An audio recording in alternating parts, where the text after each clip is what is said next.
প্রথম প্রশ্নটা হচ্ছে যে আমরা ইনশাল্লাহ আমরা একেবারে শিশু বাচ্চা, আমরা কুমিল্লাতে শিশু বাচ্চা, কিন্তু আমাদের প্রতিষ্ঠা হয়েছে গত 5 বছর আগে।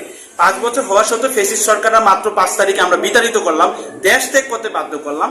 এটা হচ্ছে 5 তারিখের আগে ওনারা গিয়েছে, বাট আমাদের কুমিল্লাতে কিন্তু আমরা শুরু করেছি গত 1 বছর হলো। আমরা 5 তারিখের পরেই থেকে আমাদের কুমিল্লাতে আমাদের আন্দোলন শুরু হবে পার্টি। ইনশাল্লাহ আমরা ওয়ার্ডগুলো গুছাচ্ছি, কিছু কিছু ওয়ার্ডে আমাদের কমিটি আছে, আমরা ইনশাল্লাহ এগুলো আপনাদের মাধ্যমে ইনশাল্লাহ প্রচার করা হবে। আরেকটু পরে আমরা একটু বললাম না, আমরা শিশু বাচ্চা, আমরা শুরু করলাম, আস্তে আস্তে ইনশাল্লাহ আমরা বড় পর্যায়ে প্রোগ্রাম করে প্রতি ওয়ার্ড থেকে আমরা ইনশাল্লাহ আপনাদেরকে দেখাবো। সাংবাদিকরা আপনারা সাথে আছেন, ইনশাল্লাহ আগামীতেও থাকবেন। দ্বিতীয়ত কথা হচ্ছে আপনি সংস্কার অথবা নির্বাচন, আমরা অবশ্যই আগে সংস্কার করতে হবে। আমরা নতুন করে বন্দোবস্ত করতে চাচ্ছি নতুন বাংলাদেশের জন্য, আমরা নতুন বাংলাদেশ সৃষ্টি করতে চাচ্ছি।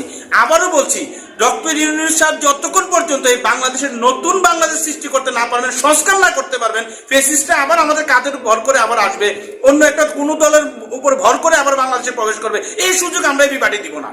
স্পষ্ট কথা, এই বিপাটি কখনোই দিবে না। ফ্যাসিস্টদের কোনো জায়গা এই কুমিল্লাতে, এই বাংলাদেশে কোনো আনাচে কানাচে কোথাও হতে দিব না ইনশাল্লাহ। দ্বিতীয়ত কথা বলেছেন যে নির্বাচন হতে হবে, অবশ্যই ঠিক, নির্বাচনটা হতে হবে গঠনমূলক নির্বাচন। আগের মতো রাত্রির নির্বাচন হলে চলবে না, আগের মতো ব্যালট বক্স দিয়ে পুড়ে রেখে যে নির্বাচন রাত্রে আধারে শেখ হাসিনা দেখাই গেছে ফ্যাসিস্ট হাসিনা, এরকম নির্বাচন আর আমরা চাই না। এই নির্বাচন আমরা হতে বাংলাদেশে দিব না। এরপরে আপনি বলেছেন যে আমরা জোটগতভাবে যাবো কিনা।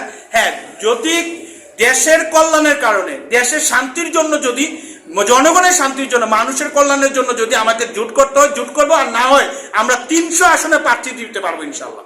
প্রয়োজনে 300 আসনে প্রার্থী দিব, কিন্তু এটা দেখতে হচ্ছে আমাদের ডক্টর ইউনূস সাহেবের প্রতি।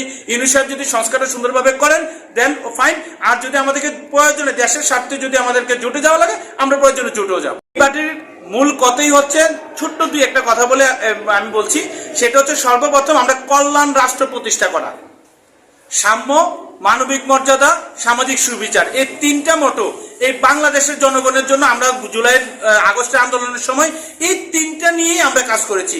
জনগণের কাছে একটা কথাই বলেছি যে পিতা নয়, পুত্র নয়, সবার আগে বাংলাদেশ, ছেলে নয়, মেয়ে নয়, সবার আগে বাংলাদেশ, নারী নয়, পুরুষ নয়, সবার আগে বাংলাদেশ। আমরা সবার আগে বাংলাদেশটাকে উচ্চ পর্যায়ে দেখতে চাই।